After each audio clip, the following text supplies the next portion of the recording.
The podcaster gets his day with the Lakers front office. The Dodgers say Clayton Kershaw is ahead of schedule, and USC basketball has coaches who know how to recruit. They just make lousy neighbors. Good morning. I'm James. This is your daily dose of sports and snark for the greatest sports city in the world, Los Angeles. This is the faithful Angelenos morning report. And so it is June 14th. 2024. When I am done with this clip, I will be on my way to the airport. Get me the hell out of Southern Illinois, for Pete's sakes. But, like I said, the good thing is always talking LA sports. And if you like being in the know about LA, clickety-clack the like button. Clickety-clack the subscribe button. There's a notification bell. Hit that. It lets you know when we drop new content. Sharing is caring. Let people know we exist. And by all means, comment. Now, before we go through the news and notes, a look at the scoreboard. Rangers 3, Dodgers 1. Dodgers lose the series. Andre Pages' solo homer is the only Dodgers offense. Look, let's be real. They're in a lull. They're not totally face planting. They're just in a lull. They still lead the division by 6 games. Whatevs. Meanwhile, today, Kansas City comes to town to play the Dodgers at 7. Gavin Stone is 7-2 with a 2.93 ERA. Cole Ragans is 4-4 with a 3.08 ERA, and the Sparks are in Minnesota at 4:30. Yippee-ki-yay. Let's see if they can actually win and start another streak, which so far their longest 2 games. Whatever. Let's get to the news. When it comes to the Lakers, we can now turn the dial of insanity all the way up to 11. Yes, just like Spinal Tap, they too don't stop at 10 when it comes to insanity. They want that extra little kick. They flick it up to 11. Now the Lakers are going to interview the podcaster for their coaching gig. Yes, JJ Redick, the former Clippers sharpshooter turned ESPN hot take specialist. He will have an all-day sesh with Rob Pelinka and Jeannie Buss, and every scribe, every single one of them, who looked like a damn fool last week, is furiously typing with one hand on the keyboard about how they knew it all along. The left hand on the keyboard, the right somewhere else. You figure it out. Meanwhile, ESPN is reporting that the New Orleans Pelicans assistant, James Borrego, also a former Charlotte head coach, who is the only candidate thus far to interview twice with the Lakers since Darvin Ham got the heave-ho a month ago. Borrego is gaining traction with Cleveland for their coaching gig. If this story is true, if the Redick story is true, and if something comes of it, all I can tell you is the Lakers, in my arrogant little opinion, have clearly wasted a golden opportunity to pass the Celtics with titles by hiring rookie coaches. And now Boston is 1 win away from reclaiming the lead in NBA titles again. Well done, guys. Well done. I have a feeling the good doctor is rolling over in his grave with that one. And once again, just to say so, when I get off the plane, please believe that I will be heading to a church to light about 5,000 candles in prayer to make sure that somebody in the Lakers office goes, wait,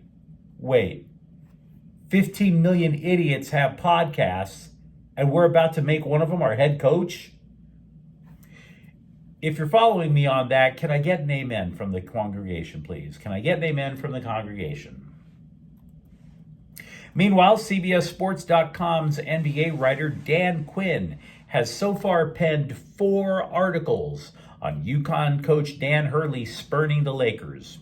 4 articles, 3 of them opinion pieces.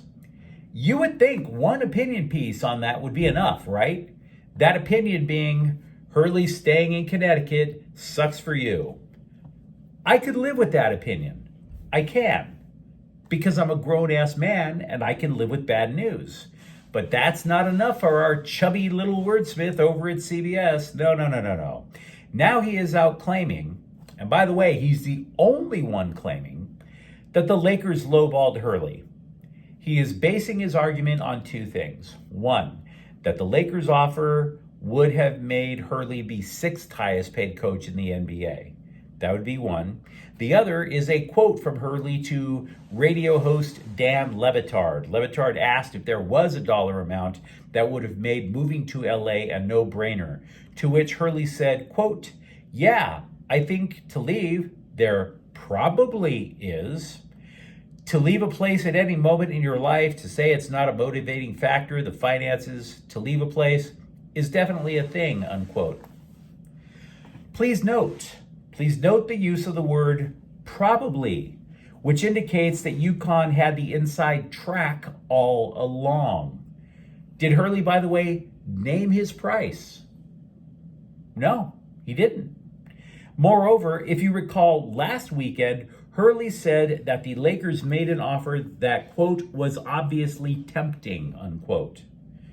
None of that, which are facts, signals that the Lakers lowballed Hurley. Lowballing a job candidate is when you have insulted the candidate by the offer because it's beneath them. Hurley did not sound like an insulted man. He said probably, said it was most definitely tempting. The only person who should be insulted is not Quinn. The only person who should be insulted by a lowball offer in this story is the waitress who had to feed Sam Quinn about a 19-course meal, stuff it in his rotund behind, only to have him stiff her on the tip. So no, Quinn, wrong again. Meanwhile, over at Chavez Ravine, Clayton Kershaw was clocked at about 89 miles an hour in his simulated game at Dodger Stadium. That was something that happened hours before the gates opened. The Dodgers are overjoyed by that. The velocity was what they expected. Cool. But Dave Roberts took it a step further and said Kershaw was ahead of schedule. What was not stated was Kershaw's next step, whether it was going to be rehab or another simulated game.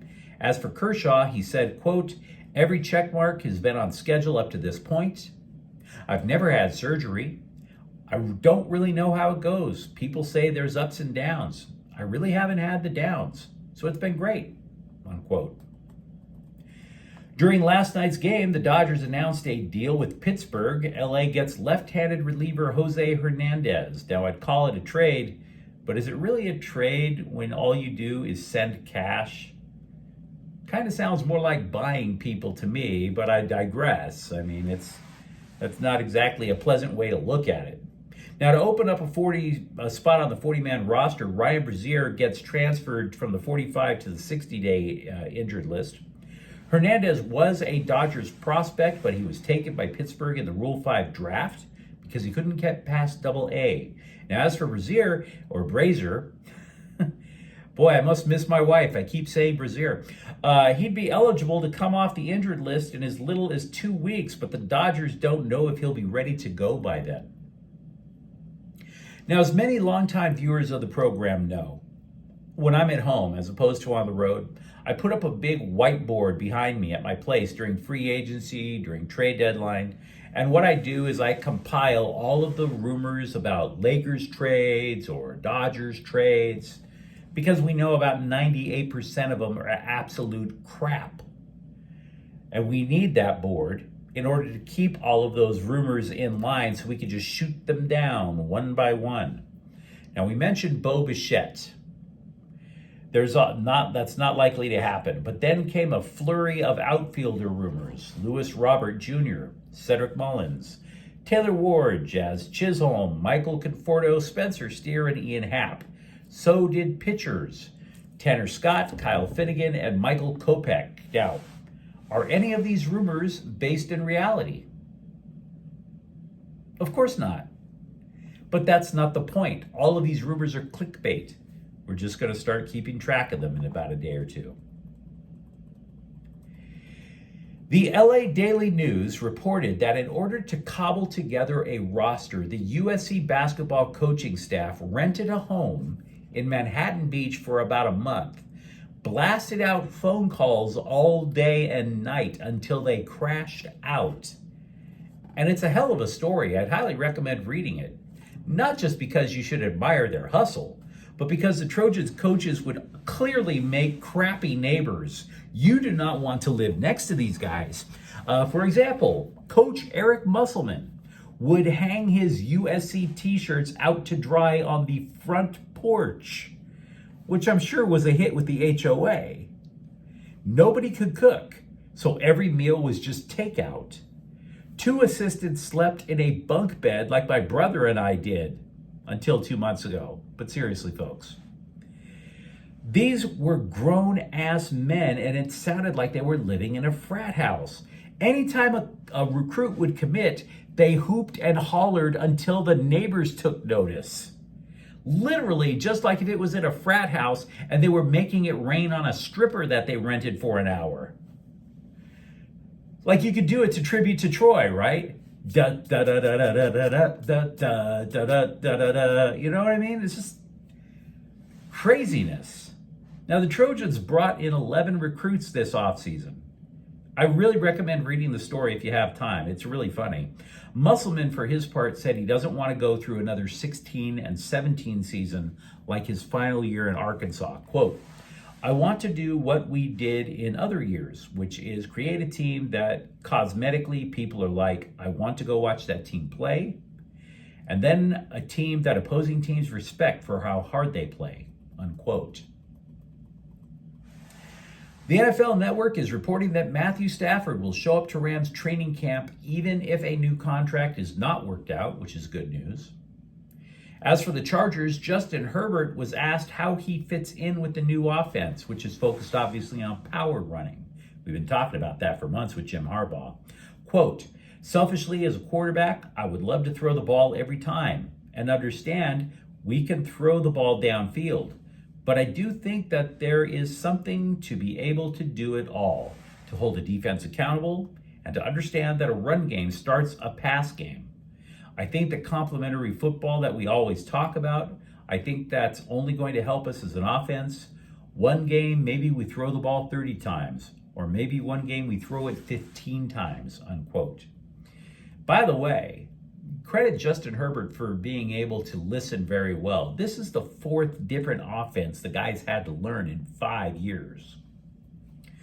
Meanwhile, safety Derwin James said learning a new defense felt, quote, like Christmas, unquote. And he indicated that yes, he could line up as a safety or linebacker, but unlike his role in Brandon Staley's defense, where the assignment changed with each snap, the new defense might change for James game to game instead of snap to snap. There are a lot of goofy lists that scribes put together now that everything is online, because they need the clickbait. That's how they get paid. You know, you'll see, you'll be going through whatever website, and then they'll have some, top 10 Laker girls not named Paula Abdul or something dopey like that. So The Athletic decided to create its own list. They ranked all MLS teams in terms of entertainment value. Both LA teams are in the top 4, with the Galaxy 3rd and LAFC 4th. I realize I'm a Galaxy supporter.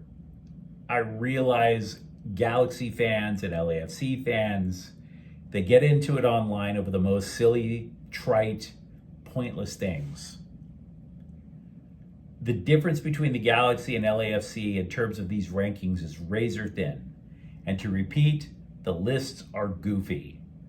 I'm not sure this is worth popping your collar over. Either side. Sparks forward Derica Hamby has signed an extension that will keep her in LA through 2025. She's averaging 20 points and more than 11 rebounds per game. She's a 2-time All-Star, a former WNBA champion. She also leads the league with 10 double-doubles this season.